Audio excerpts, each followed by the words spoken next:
Hello friends, முக்கணி series அப்படின்னு சொல்லி போனேன் ஸ்டார்ட் பண்ணியிருந்தேன். ஸோ அது வந்து மா அண்ட் பலா இது ரெண்டுத்துலேயுமே வந்து நான் ரெசிபி ஆல்ரெடி போஸ்ட் பண்ணிட்டு அதை நான் டிஸ்கிரிப்ஷனில் கொடுக்குறேன். உங்களுக்கு தேவைப்பட்டுச்சுன்னா கண்டிப்பாக அதை போய் பாருங்கள்.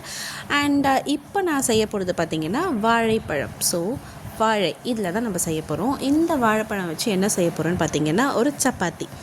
ரொம்பவே சூப்பராக இருக்கும். நல்லா அந்த வாழைப்பழம் ஃப்ளேவர், அது மட்டும் இல்லாமல் அந்த ஒரு ஸ்வீட்னஸ், இதெல்லாம் வந்து ரொம்பவே சூப்பராக இருக்கும். நம்ம பேன் கேக் வந்து சாஃப்டாக சாப்பிடுவோம்ல, நல்லா ஸ்பாஞ்ச் மாதிரி இருக்கும். இது வந்து சப்பாத்தி, ஆனால் இதுவுமே சாஃப்டாக இருக்கும். நார்மல் சப்பாத்தி மாதிரி இருக்கும், அதை விட கொஞ்சம் சாஃப்ட்னஸ் அதிகமாகவே இருக்கும். அதுக்கு கொஞ்சம் சின்ன சின்ன டிப்ஸ் நான் கொடுக்குறேன், அதை ஃபாலோ பண்ணிக்கோங்க. அண்ட் இப்போ பார்த்திங்கன்னா நான் 2 வாழைப்பழம், நார்மலான வாழைப்பழம் தான் எடுத்திருக்கேன். ஸோ நீங்கள் வந்து எந்த வாழைப்பழம் வேணாலுமே எடுத்துக்கலாம், அதனால் எந்த பிரச்சனையும் கிடையாது. ஸோ இந்த மாதிரி நல்லா மசிச்சு எடுத்துக்கலாம். அதுக்கப்புறம் பார்த்திங்கன்னா நான் வந்து கோதுமை மாவு தான் ஆட் பண்ணியிருக்கேன். ஸோ கொஞ்சம் கொஞ்சமாக போட்டு பிசைஞ்சிக்கணும். ஃபஸ்ட்டே வந்து நிறைய போட்டுட்டிங்கன்னா கண்டிப்பாக குவான்டிட்டி புரியாததுனால நமக்கு வந்து மாவு அதிகமாகிடும். அப்புறம் மாவு அதிகமாகி வாழைப்பழம் போட்டு, வாழைப்பழம் அதிகமாகி மாவு போட்டு, இந்த மாதிரியான பிரச்சனைலாம் வரக்கூடாது அப்படின்னா நம்ம வந்து முன்னாடியே எச்சரிக்கையாக கொஞ்சம் கொஞ்சமாக போட்டுக்கணும். ப்ரிகாஷன் ரொம்பவே முக்கியம். அதனால் நான் வந்து கொஞ்சம் கொஞ்சமாக ஆட் பண்ணி இதை வந்து நல்லா பிசைஞ்சிக்கிட்டேன். அண்ட் இன்னொன்று பார்த்திங்கன்னா நான் இதில் தண்ணி, பால் அந்த மாதிரி எதுவுமே விடலை. வெறும் இந்த வாழைப்பழம் மட்டுமே இதில் வந்து லிக்விட் கண்டென்ட்டாக எடுத்துக்கிட்டேன். ஸோ உங்களுக்கு தேவைப்பட்டுச்சுன்னா நீங்கள் தண்ணியும் விட்டுக்கலாம், அதனால் எந்த பிரச்சனையும் கிடையாது. ஸோ எனக்கு வந்து இந்த வாழைப்பழத்துடைய ஃப்ளேவர் நல்லா தெரியணும் அப்படின்ற ஒரு ரீசனுக்காக நான் தண்ணிலாம் விடாமல் இந்த வாழைப்பழத்தில் இருக்கிற அந்த தண்ணி பதம் இருக்குல்ல, அது மட்டுமே போதும்னு சொல்லி நான் கொஞ்சம் கொஞ்சமாக அந்த கோதுமை மாவை ஆட் பண்ணி கொஞ்சம் வந்து நெய், அப்படி இல்லைன்னா எண்ணெய், ரீஃபைண்ட் ஆயிலாக எடுத்துக்கலாம்.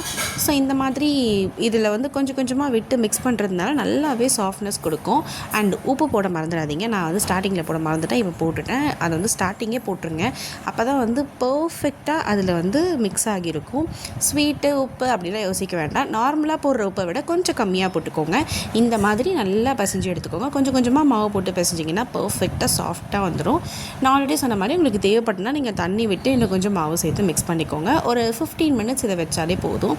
இது நல்லா ஊறிடுச்சு. இப்போ பாருங்கள், நான் உங்களுக்கு காமிக்கிறேன் எவ்வளோ சாஃப்டாக இருக்குன்றதையும். இப்போ இதில் வந்து நம்ம ஒரு போர்ஷனாக எடுத்து நம்ம நார்மலாக எப்படி சப்பாத்தி இடுவோமோ அதே மாதிரி இட்டாலே போதும். நான் ஃபஸ்ட்டு வந்து இதை ரவுண்டு சப்பாத்தி போடுவோம்ல, அந்த மாதிரி கொஞ்சம் இதில் மாவு தொட்டு இடுற மாதிரி தான் இருக்கும். நீங்கள் வந்து எண்ணெய்லாம் போட வேண்டாம். இந்த மாதிரி மாவு கொஞ்சம் கொஞ்சமாக இது மேலே தூவிட்டு அது மாதிரி இட்டுக்கோங்க. அண்ட் இது வந்து பிசு பிசுன்னெலாம் இருக்காது.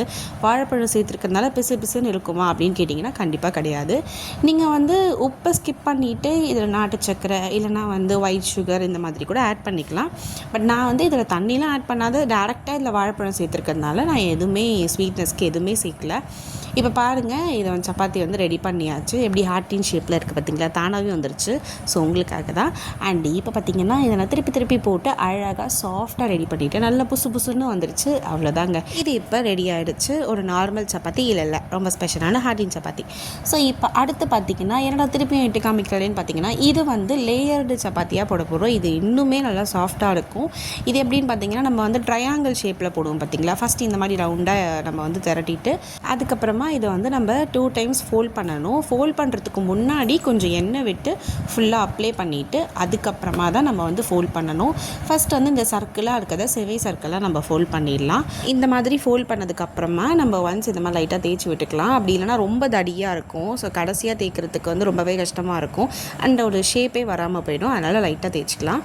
இப்போ பார்த்திங்கன்னா இதுலேயுமே கொஞ்சம் எண்ணெய் சேர்க்குற மாதிரி இருக்கும். அப்போ தான் அந்த லேயர் வந்து பர்ஃபெக்டாக வரும். இல்லைனா வந்து நார்மலாக எல்லாமே ஒட்டிக்கும். ஸோ நம்ம கொஞ்சம் எண்ணெய் தேய்க்கிற மாதிரி தான் இருக்கும் இதில்.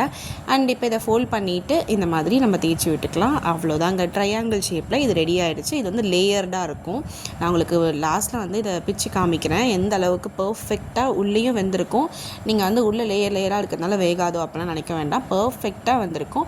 மேலே இருக்க லேயருமே வந்து நல்லா சாஃப்டாக இருக்கும். நம்ம உள்ள ஆயில் அப்ளை பண்ணியிருக்கிறதுனால அந்த லேயர்ஸ்லாம் வந்து பர்ஃபெக்டாக தெரியும். இப்போ இதையுமே வந்து இந்த மாதிரி ஒரு தோசைக்கல்லில் போட்டு எடுத்துக்கலாம். 2 தடவை நல்லா திருப்பி போட்டு எடுத்துக்கலாம். நம்ம இதில் வந்து எண்ணெய் விடணும்னு அவசியமே இல்லை. பிகாஸ் நம்ம இதில் 2 தடவை எண்ணெய் விட்டு தேய்ச்சி தான் போட்டிருக்கோம். அதனால் எண்ணெய் விடணும்னு அவசியமே கிடையாது. அவ்வளோ சூப்பராக சாஃப்டாக வந்துடும்.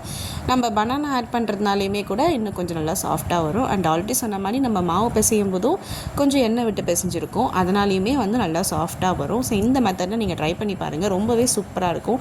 இதில் வந்து ஏதாச்சும் வந்து நம்ம ஹனி அப்படி இல்லைனா வந்து சாக்லேட் சிரப் இந்த மாதிரி விட்டு சாப்பிட்டாலுமே சூப்பராக இருக்கும். இதெல்லாம் எதுவுமே விடலனாலுமே சூப்பராக சூப்பராக இருக்கும். கண்டிப்பாக சொல்கிறேன், இது ஒரு மஸ்ட் ட்ரை தான் சொல்லுவேன். இது வந்து அந்த நார்மலாக போட்டிருந்தோம்ல அது. இங்கே பாருங்கள், இதுவே இந்த அளவுக்கு சாஃப்டாக இருக்குன்னா அப்போ லேயர்ஸ் வந்து எந்த அளவுக்கு சாஃப்டாக இருக்குன்றதை நான் காமிக்கிறேன். அந்த லேயர் இப்போவே தெரியுது பாருங்கள், உள்ளே நல்லா வெந்துருச்சு. அதே மாதிரி நல்லா சாஃப்டாக இருக்குது. மேலே இருக்க லேயருமே நல்லா சாஃப்டாக இருக்குது. அப்படியே தொட்ட உடனே பிச்சுக்கிட்டு வந்துருச்சு, அந்த அளவுக்கு சாஃப்டாக இருக்குது. அவ்வளோதாங்க, முக்காணி சீரிஸ் இதோட ஓவர் ஆகிடுச்சு. ஸோ வாழைப்பழம் வச்சு சப்பாத்தி செஞ்சாச்சு. இதுக்கப்புறம் என்ன சீரிஸ் போடலான்றதை கமெண்ட் பண்ணுங்கள். அப்படியே மறக்காமல் லைக் பண்ணுங்கள், ஷேர் பண்ணுங்கள், சப்ஸ்கிரைப் பண்ணுங்கள். டாடா பாய்.